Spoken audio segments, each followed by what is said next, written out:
Rebonjour à tous. Nous allons démarrer la session de médecine personnalisée. C'est Sylvain Bell qui va nous faire une présentation sur la médecine génomique. Bienvenue Sylvain.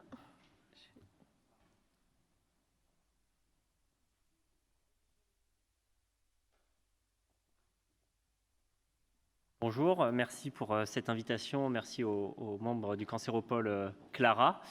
Alors je m'appelle Sylvain Bell, je suis sociologue et je suis actuellement rattaché au centre Léon Bérard et au département de sciences humaines et sociales du centre Léon Bérard et à l'université Claude Bernard Lyon 1. Donc je dois noter une petite audace du Cancéropole d'inviter un sociologue pour vous parler de médecine personnalisée, ou de l'inconscience de ma part d'avoir accepté, vous me direz ça à la fin de la présentation. Donc ce qu'on nous a demandé à l'occasion des 20 ans du Cancéropole, c'était peut-être de retracer un petit peu l'évolution de la médecine génomique dans le domaine du cancer ces dernières années. Et donc ce que je vais entreprendre pour les prochaines minutes, c'est un petit peu de revenir sur 13 ans d'enquête sociologique que je qualifie d'intégrée. Tout simplement parce que on est avec les chercheurs avec qui je travaille, on a la particularité de ne pas simplement étudier la cancérologie de l'extérieur, mais d'une certaine manière d'être attaché aujourd'hui directement au centre Léon Bérard et par le passé à d'autres hôpitaux, et donc de développer une recherche en interaction étroite avec les professionnels de santé. Donc on va essayer d'un petit peu de suivre le long fleuve, en tout cas de la médecine personnalisée ou de la médecine génomique, du point de vue du sociologue. Et pour ça, ce que j'ai commencé à faire, c'est de revenir sur des observations réalisées il y a bien longtemps à l'échelle de la médecine génomique, en 2012. Et j'ai retrouvé dans des réunions de recherche clinique, parce que mon intérêt est plutôt sur la recherche clinique, comment les questions de médecine génomique ont commencé à apparaître petit à petit. Et j'ai repris quelques questions que les cliniciens se posaient en 2012. Tout d'abord, c'était qu'est-ce que c'est une CGH? Comment ça s'interprète? Qu'est-ce qu'on va faire avec ces résultats? Est-ce qu'il faut les intégrer aux résultats d'analyse génomique? Est-ce qu'on doit rebiopsier les patients à la rechute? Est-ce que ça va apporter quelque chose? Est-ce qu'il y a une différence entre la biopsie au diagnostic et la biopsie à la rechute? Il faut s'assurer que les patients aient au moins 6 mois d'espérance de vie. Parce que dans ce cadre-là, les premiers patients à qui on avait fait un séquençage, malheureusement, étaient décédés au moment de l'analyse des résultats. Donc, intégrer d'une certaine manière la temporalité de la maladie à cet enjeu technique de séquencer les patients. Se pose déjà la question de l'intégration de nouvelles technologies. De ne pas simplement faire du monogène, mais est-ce qu'on ne peut pas aller sur du panel de gènes? Donc c'est des questions qui arrivent. Et bien sûr, arrive avec ça aussi quelle offre on a pour faire ce séquençage, avec la question de la présence d'entreprises dédiées qui permettent de réaliser ce séquençage, à l'époque aux États-Unis, donc pour un coût de $500, comme c'était précisé au moment de ces réunions.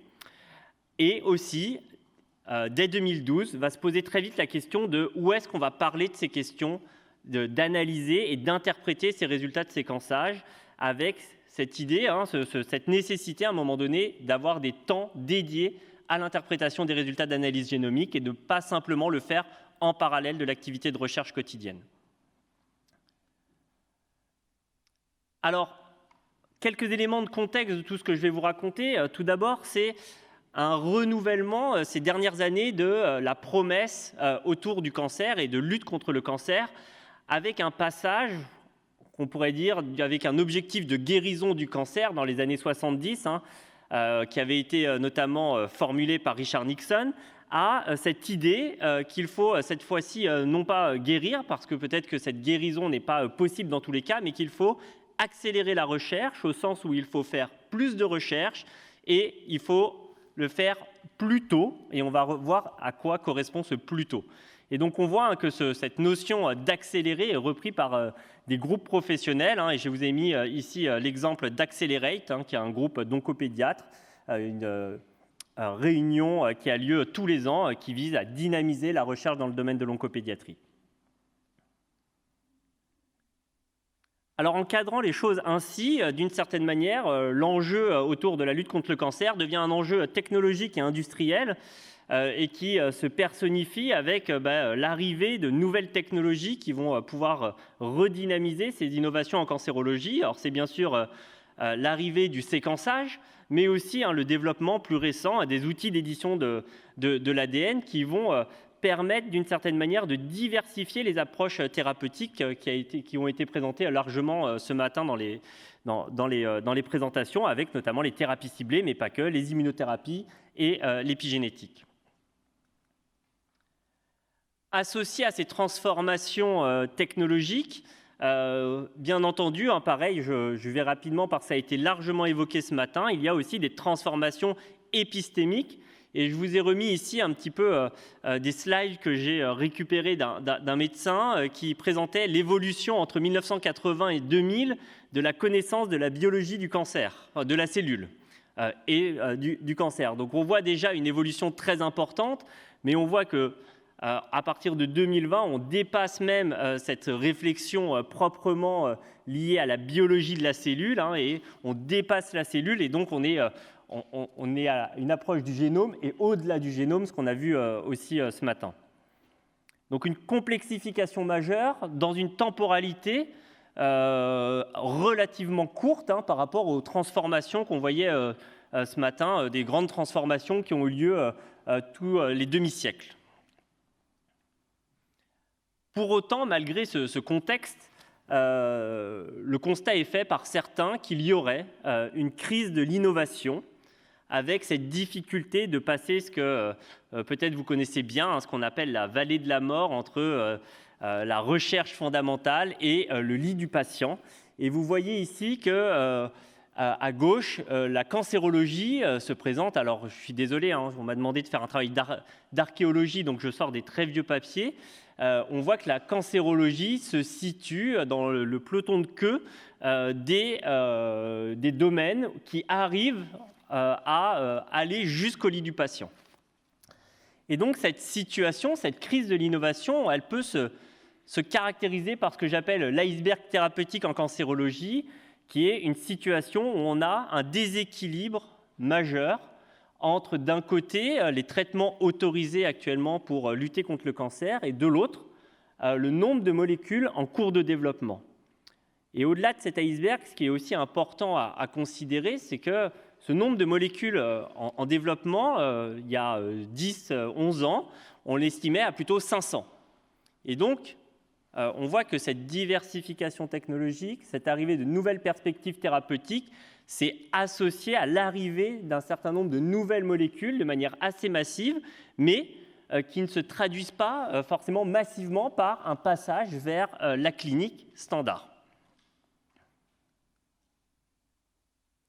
Et donc tout ça, ça pose la question, bien entendu, de comment des nouvelles connaissances sont amenées jusqu'au lit du patient et bien entendu de comment s'organise la recherche clinique. Et donc pour ça, il faut qu'on réouvre d'une certaine manière la boîte noire que sont ces essais cliniques pour comprendre un petit peu sur quoi ils sont basés, qu'est-ce qu'ils impliquent et comment le développement de la médecine génomique vient impacter cette recherche clinique.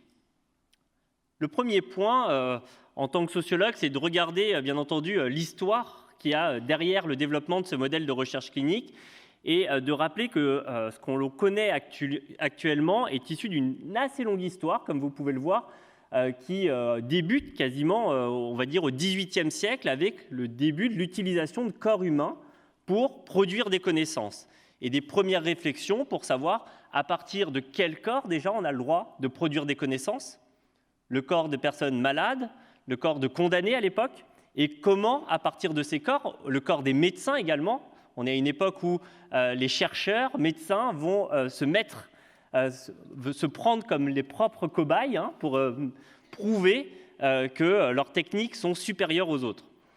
Mais l'autre contexte aussi, c'est celui bien sûr de l'éthique biomédicale qui va se structurer très fortement, vous le savez, à la suite de la Seconde Guerre mondiale et du procès de Nuremberg, avec cette réflexion sur la manière dont on peut faire de la recherche sans nuire aux personnes sujettes à ces expérimentations. Et donc, on va avoir un cadre assez fort qui va se structurer autour de 4 phases que vous connaissez également, les phases 1, 2, 3 et 4 de recherche, qui ont cette particularité d'être centrées autour d'un moment décisif de production de la preuve, qui est celle des essais cliniques randomisés, pris comme la pierre angulaire de la médecine moderne. Et donc, il est vraiment important de comprendre que ces essais cliniques randomisés sont quelque chose d'indissociable d'une certaine manière à la pratique clinique que l'on voit actuellement, et aussi qu'il relève d'un modèle, d'une certaine manière, issu des statistiques. Et d'ailleurs, un historien qui relate l'histoire des essais cliniques randomisés dit que c'est la victoire des statisticiens sur les médecins qui ont réussi à imposer leur modèle de preuve. Et donc, on voit que tout ça, même si ça peut être critiqué, amène à une forme de hiérarchisation des preuves dans le domaine biomédical, avec quasiment tout en haut de notre pyramide ces fameux essais cliniques randomisés. Et dans ce cadre-là, d'une certaine manière, toutes les phases préalables à ces essais cliniques sont bien des préalables à la production vraie et réelle de la preuve biomédicale, notamment pour éviter de soumettre à des protocoles potentiellement dangereux trop de patients. Alors, dans ce contexte, la génomique arrive un peu comme un chamboule-tout. Je vous ai pris qu'un exemple, qui est un papier de 2015 qui montre comment l'introduction de la recherche d'un biomarqueur a abouti à une diversification majeure des types d'essais cliniques que l'on peut faire. Je ne vais pas rentrer dans le détail, mais vous voyez déjà que dans ce papier, on peut déjà distinguer 4 grandes façons de faire de la recherche clinique. Mais au-delà de ça, et quelque chose de beaucoup plus important, c'est le rythme même des essais cliniques qui en est modifié. En effet, le lien potentiel entre les biomarqueurs et les médicaments qui sont testés n'est pas forcément évident. De plus, la présence du biomarqueur n'a pas la même part dans la population. Et donc, tout ça va amener à revoir ce modèle séquentiel et le rythme d'innovation qu'il va avoir pour aboutir jusqu'au lit du patient. Et donc, ce chamboule-tout, il a abouti à l'arrivée de nouveaux essais. Deux exemples, qui sont les essais dits Umbrella et Basket, dont vous voyez un exemple à gauche, mais aussi à la volonté de distinguer différentes temporalités de développement des essais cliniques en fonction de la capacité à sauter d'une certaine manière certaines étapes que l'on pourrait sauter en fonction des connaissances biologiques et moléculaires que l'on aurait sur les médicaments.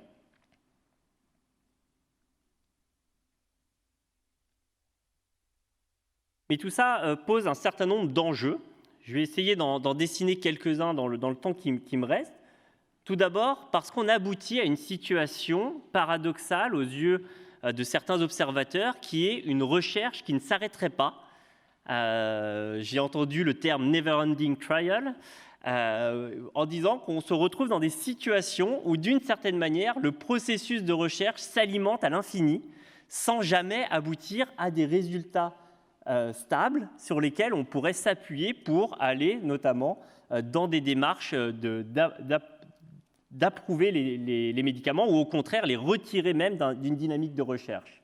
Et donc on se retrouve avec aujourd'hui des essais cliniques qui sont dits adaptatifs au sens où pendant l'essai on va pouvoir avoir de nouveaux médicaments qui vont être ajoutés, d'autres qui vont être retirés en fonction des niveaux de preuve. Et je me rappelle des termes d'un médecin lors d'un de ces essais qui parlait de mouvement brownien de la preuve autour d'un médicament, parce que d'un mois à l'autre, d'une certaine manière, un médicament était perçu comme extrêmement prometteur, et le mois suivant, l'industriel quasiment décidait qu'il allait arrêter de produire le médicament, avec des revirements assez importants.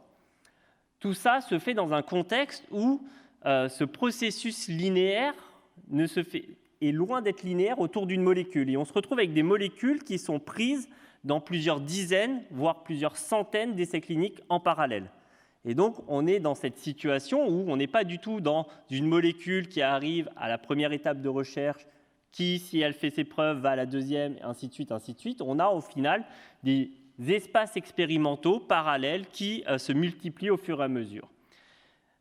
Mais l'autre problème, et je vais revenir un peu plus en détail, c'est qu'on va remettre en cause aussi la manière de produire de la preuve biomédicale, ce qui va poser la question de qu'est-ce qu'un essai positif ou qu'est-ce qu'un essai négatif. Alors avant d'arriver là-dessus, il est important de faire un tout petit détour sur le paysage de cette recherche de médecine génomique. Donc j'ai réussi à retrouver une vieille slide, j'étais content qu'elle soit publique, qui présente un petit peu les essais cliniques il y a maintenant, je dirais, 5 ans. Ça fait peut-être 5 ans à peu près cette slide qu'elle a été faite.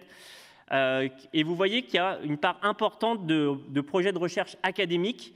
Et là, c'est un point assez important. On voit que dans le développement de cette recherche clinique, ces essais académiques ont été importants et que la France a joué un rôle important dans le développement de ces essais cliniques de médecine génomique. Mais que petit à petit aussi, ces essais, ils sont arrivés en étant, entre guillemets, 100% académiques, mais ils ont réussi à monter des partenariats avec les industriels, notamment pour l'obtention de molécules, et qui a permis de développer ces modèles adaptatifs. Et toujours dans ce travail un petit peu de retrouver un petit peu des éléments passés, j'ai revu des entretiens que j'avais menés avec des industriels, pareil, dans les années 2010, et où on discutait du développement de la médecine génomique. Et on voit de manière assez intéressante qu'ils étaient un petit peu ambivalents autour de ces questions-là, et notamment certains industriels me disaient que faire de la sélection moléculaire dès la phase 1, c'est peut-être pas très intéressant parce que ça fait prendre beaucoup de risques aux molécules, parce que si on se trompe de biomarqueur, potentiellement, on peut tuer une molécule avant même d'avoir testé sur les bonnes populations. En même temps, ces acteurs étaient très au clair sur le fait qu'il y avait un mouvement inéluctable pour intégrer ces technologies génomiques dans les designs de recherche et qu'il fallait s'adapter et notamment se rapprocher des nouveaux acteurs biotechnologiques de séquençage qui permettraient de développer ces approches. Donc on voit qu'on est dans un moment un peu mouvant dans ce tournant des années 2010 où les industriels aussi cherchent la manière la plus adaptée pour mettre en place cette médecine génomique. Alors, je vous ai parlé tout à l'heure de cette histoire de la preuve biomédicale, et tout ça pose la question de la randomisation. Et on a vu apparaître, en parallèle de ces essais cliniques, des tentatives de prouver l'efficacité d'un médicament de manière différente, notamment en se passant de randomisation d'un patient à l'autre. Et donc, vous avez l'exemple des ratios des PFS qui a été fait.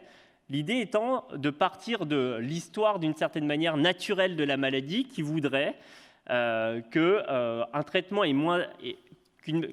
qui va avoir différentes phases de traitement qui vont être d'une certaine manière toujours plus résistantes au fur et à mesure du temps.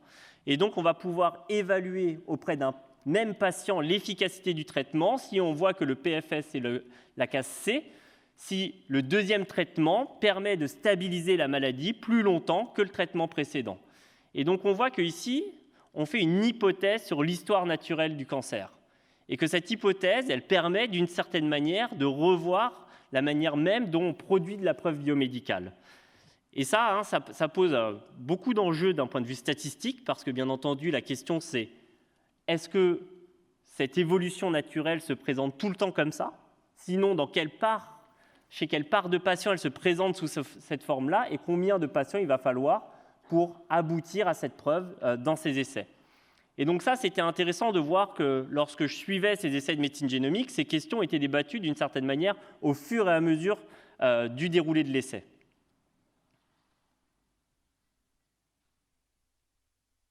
Et cette médecine génomique, elle a aussi amené de nouvelles questions, tout simplement des essais pour quoi faire. Et on se dirait de manière assez simple qu'on fait des essais cliniques pour prouver que des médicaments fonctionnent mieux que d'autres. Sauf qu'à ce moment-là, du début de la médecine génomique, on se rend compte qu'il se pose tellement de questions qu'avant de savoir si les médicaments sont plus efficaces, il faut d'abord savoir si le design même de l'essai est lui-même pertinent pour prouver l'efficacité. Et donc on voit cette idée un petit peu où on va tester des algorithmes qui associent des altérations moléculaires, des différents types de cancers et différents traitements. Et donc l'idée, c'est qu'on va tenter d'optimiser ces algorithmes d'association entre ces trois éléments. Donc vous voyez, on décale beaucoup la question, on n'est plus simplement sur quel est le médicament le plus efficace. Mais il va aussi avoir un nouvel enjeu qui va se présenter, qui est un enjeu d'organisation. Alors en fait, il y a beaucoup d'enjeux d'organisation autour de la médecine génomique. Je vais simplement en mettre en avant deux. Le premier, je l'ai évoqué tout à l'heure, c'est celui de l'interprétation des données. Parce que forcément, avec le développement du séquençage, notamment à haut débit, ce qui va se passer, c'est qu'on ne va pas forcément avoir d'hypothèse initiale sur les raisons pour lesquelles on séquence le patient. Mais donc, l'enjeu va être d'interpréter les résultats de ces séquences pour trouver quel est le plus pertinent suite à ce séquençage pour orienter le patient vers un traitement. Et donc, se sont créés des RCP moléculaires qui continuent à exister maintenant, qui réunissent médecins, des anapathes, des biologistes, parfois des bioinformaticiens, et qui vont débattre de l'interprétation de ces résultats de données génomiques. Et là, on voit que c'est un travail qui prend énormément de temps et qui nécessite de réouvrir quasiment à chaque patient les questions, et qu'il y a encore, en tout cas dans ce qu'on observe, très peu de standardisation, notamment liée à l'arrivée et à l'intégration de nouvelles techniques de séquençage. En parallèle de tout ça, c'est bien sûr la question de comment on intègre ça dans un parcours de patient. Et ça, c'était un point absolument intéressant. La première fois où j'ai rencontré des biologistes qui ont été impliqués dans ces essais, ils me disaient « mais moi, en tant que biologiste, je n'ai pas l'habitude de traiter des patients. D'habitude, mes tubes, c'est des souris, on les étiquette, mais si on se trompe, ça pose problème, mais ce n'est pas non plus gravissime. » Or là, on voit qu'il y a tout d'un coup une organisation nouvelle qui doit être mise en œuvre. Il faut être suffisamment confiant dans les données, dans la traçabilité des données, de A à Z, et ça donne aussi une responsabilité différente à ces biologistes qui vont avoir, à travers leurs interprétations, un rôle d'une certaine manière direct dans le soin, ce qui peut aussi ouvrir à des conflits avec certains professionnels de santé, qui peuvent se sentir d'une certaine manière remis en question face à cette expertise génomique. C'est ce qu'on voit notamment avec les anatomopathologistes dans certaines situations où il y a pu avoir des situations un peu de friction sur l'expertise propre à chacun. Et donc on voit qu'il y a eu toute une réflexion à chaque fois. À droite, c'est un exemple d'un papier directement issu d'un de ces essais. Où on voit que les médecins sont pris d'une certaine manière dans le travail d'un sociologue des organisations, d'essayer de comprendre comment il faut qu'ils s'organisent, qu'est-ce que ça impacte sur la manière de faire, les relations entre les différents professionnels de santé et l'institution.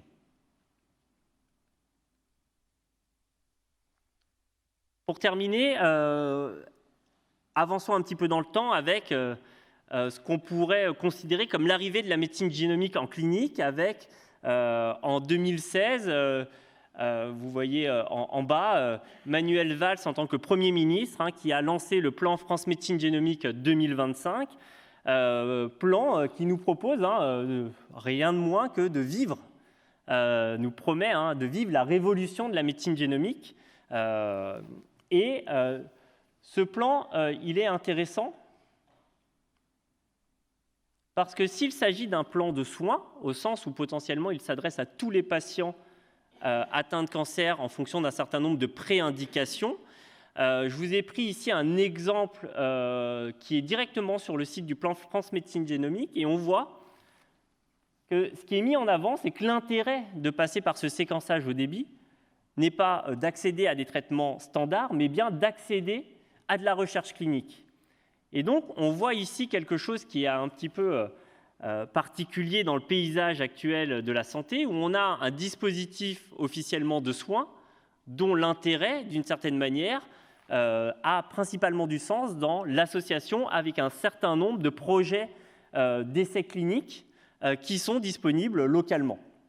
Et donc, dans ce sens-là, on peut encore questionner à quel point, dans le cadre de ce plan, est-ce que la médecine génomique est arrivée dans la clinique ou est-ce qu'au contraire, elle poursuit son développement dans une dynamique de recherche.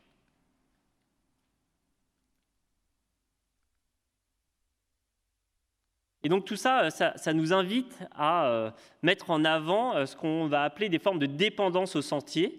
Autrement dit, comment les investissements de recherche et les investissements autour d'un certain nombre d'équipes de recherche en France se sont révélés structurantes pour le développement de la médecine génomique et pour aujourd'hui ce plan France Médecine Génomique 2025. Et donc je me suis juste amusé à mettre en regard deux cartes de la France. Alors j'espère que je ne fais pas d'impair ici.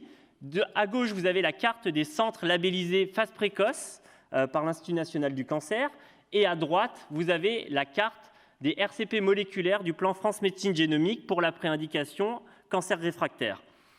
Alors bien, vous voyez, je pense que c'est assez clair de voir que la plupart des centres sont présents dans les deux cas, ce qui s'explique aussi par le fait, très simplement, que ce sont parfois, souvent, les mêmes équipes qui sont investies d'un côté ou de l'autre. Et donc cette porosité entre enjeux de recherche et enjeux de soins, on la voit de manière très claire dans la superposition de ces deux cartes. Pour conclure, je vais vous poser deux questions. Où en sommes-nous ? Sommes-nous à la fin d'une histoire avec l'avènement de technologies à haut débit, la composition et la disponibilité de la médecine génomique dans le soin avec des équipes qui ont maintenant une expertise depuis plusieurs années? Ou sommes-nous au début de quelque chose? Je vous ai juste repris le titre d'un ouvrage qui s'appelle Post-génomique. Au début de quelque chose de beaucoup plus large, et en fait nous sommes au début simplement de l'intégration de ces données omiques, ce qui a été présenté tout à l'heure, dans la réflexion autour du cancer. Autre question qui me semble particulièrement importante, où sont les patients dans cette histoire? Aujourd'hui, je les ai moins mis en avant, mais il me semble important de les réintégrer et en tout cas de réfléchir à la place que le patient a ou doit avoir dans cette médecine génomique et de rappeler que, aussi technique que soit cette approche, le patient a toute sa place parce qu'il est le premier concerné par ces traitements. Et donc, simplement quelques exemples. Je vous ai remis en haut l'exemple d'un patient qu'on a suivi avec une collègue anthropologue. Et vous avez son histoire de maladie. Et vous voyez, ce qui est intéressant avec ce patient, c'est qu'il a mis en œuvre une démarche volontaire, proactive, pour accéder à des traitements expérimentaux, que ce soit des traitements hors AMM ou des essais cliniques, en allant dans son cas jusqu'à aller être traité aux États-Unis pendant un temps. Tout ça dans une démarche où la médecine génomique commençait à se structurer. Et donc, l'essai aux États-Unis où il a été, il a dû réaliser une recherche de biomarqueurs, etc. Bien entendu, ce cas est totalement exceptionnel et il n'est pas question de demander aux patients de ressembler à ça. Par contre, ça montre que les patients peuvent s'informer à des niveaux très très hauts et peuvent avoir une part active même face aux traitements les plus techniques. L'autre point, c'est que cette médecine génomique, technique, elle est en train d'être réappropriée par des collectifs de patients, par des associations qui s'en forgent une forme d'identité. On a parlé tout à l'heure des cancers du sein triple négatif, mais aussi de la mutation ALK+, ou ROS1. Donc on voit comment, de manière naissante, des associations de patients se saisissent de ces questions, se les réapproprient et les mettent en regard de leur expérience. Et donc tout ça pour rappeler que dans ces comités que j'ai décrits, les patients sont souvent peu présents. Et aujourd'hui encore, ce que l'on observe, c'est que les patients ne sont pas toujours informés ou n'ont pas toujours conscience que des analyses génomiques sont faites sur eux. Pas forcément parce qu'on ne leur dit pas, mais peut-être qu'on ne leur dit pas au bon moment, à un moment où c'est compliqué aussi, on leur annonce la rechute de leur maladie, faire un test en plus, de toute façon, ils diraient oui, mais ils ne prennent pas forcément conscience de l'impact que ça a. Tout ça, bien entendu, a de plus en plus d'impact lorsque l'on sait que les dernières technologies viennent rapprocher très fortement la génétique somatique, ce qui a trait au cancer en tant que tel, avec la génétique constitutionnelle et qui pose des questions forcément de présence de maladies héréditaires et donc de transmission de certains risques. On a travaillé dans le cas des cancers pédiatriques et donc on voit bien entendu qu'il y a des questions très fortes qui se posent et quelle est la place, on va dire, de la compréhension de ces questions lorsqu'on interroge les familles au moment de la rechute de leur enfant? Quelle est la liberté de choix à ce moment-là? On peut la poser et je pense que c'est important d'informer au mieux ces patients, ces familles et ces proches des enjeux du développement de cette médecine génomique. Et simplement, merci à vous de m'avoir écouté. Merci au département de sciences humaines et sociales du Centre Léon Bérard qui est quand même une petite nouveauté dans le paysage de la recherche française, aux collègues qui ont participé malgré eux à cette présentation, aux équipes soignantes et chercheurs et bien entendu aux patients, proches et associations qu'on voit systématiquement dans les démarches d'enquête qu'on fait et qui, à chaque fois, acceptent de nous donner du temps pour rendre compte de leur expérience. Merci.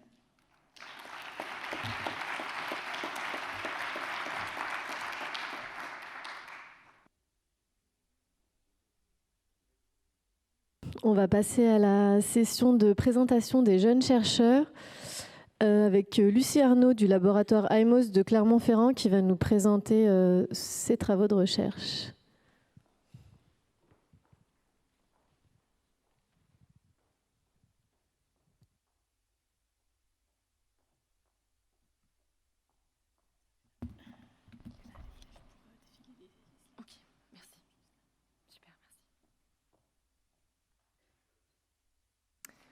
Bonjour à tous, donc je m'appelle Lucie Arnaud, je suis doctorante en chimie en 2e année au laboratoire IMOST à Clermont-Ferrand.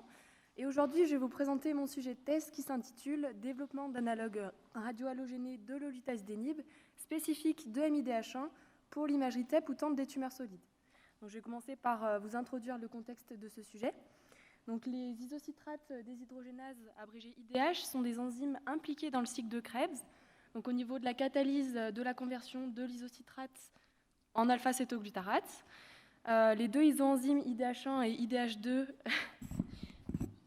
ok, merci. Donc, les deux isoenzymes IDH1 et IDH2 se différencient par leur localisation, mais toutes deux catalysent la conversion de l'isocitrate en alpha-cétoglutarate. Lorsque ces enzymes sont mutées, elles acquièrent une activité néomorphique qui convertit cet alpha-cétoglutarate en un important oncométabolite appelé le D2-hydroxyglutarate. Donc lui, il va agir comme un inhibiteur compétitif de diverses dioxygénases alpha-cétoglutarate dépendantes, et cela va favoriser l'hypoxie, l'altération de la structure et de la fonction de la matrice extracellulaire, l'angiogénèse et surtout des dérégulations épigénétiques par hyperméthylation des histones et de l'ADN. Donc, il se trouve qu'IDH est l'enzyme métabolique la plus fréquemment mutée dans les cancers humains. On les retrouve notamment dans les gliomes, les chondrosarcomes, les leucémies myéloïdes aiguës et les cholangiocarcinomes. De nombreux inhibiteurs spécifiques de MIDH ont été développés. Donc voici les 3 inhibiteurs les plus avancés en phase clinique, dont l'olutasidenib, enasidenib et ivosidenib. Cependant, le succès de ces thérapies dépend d'une identification efficace de ces mutations. Donc aujourd'hui, ça se fait par immunohistochimie après une biopsie, ce qui est invasif, ou par quantification de la D2-hydroxyglutarate, ce qui est indirect puisque c'est une conséquence de la mutation. C'est pourquoi il sera intéressant de développer une méthode complémentaire, comme en radiotraceur de MIDH, ciblant les MIDH donc pour faire de l'imagerie TEP ou TAMP. Donc ça permettrait de faire une imagerie corps entier et ce serait une détection directe, quantitative et non invasive.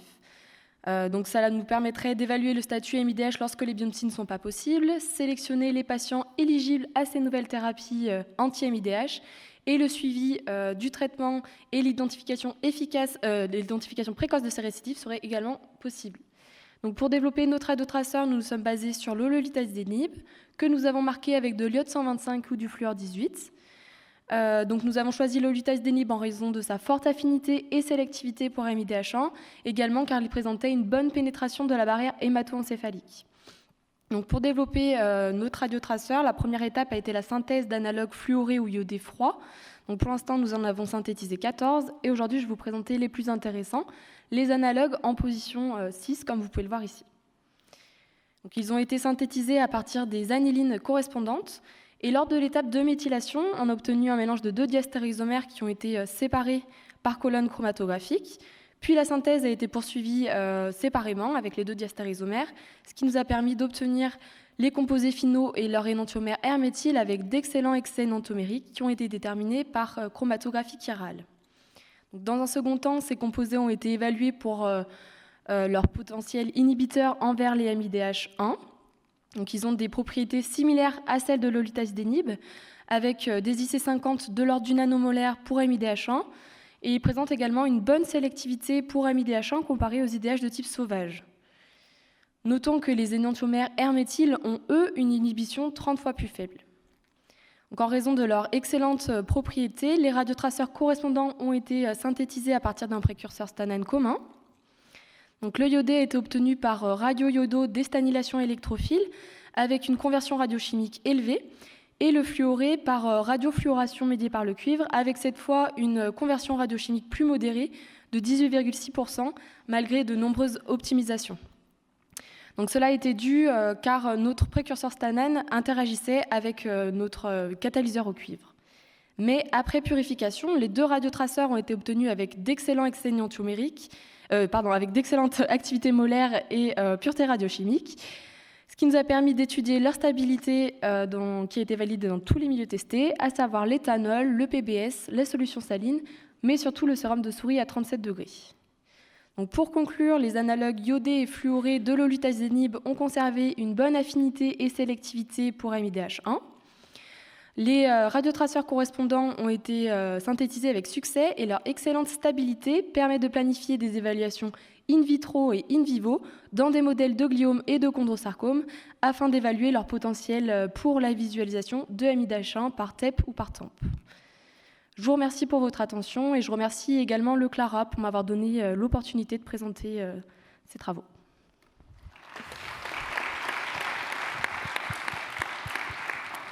Merci beaucoup, Lucie. Est-ce qu'on a des questions? Je ne vois rien. On va enchaîner. Merci beaucoup.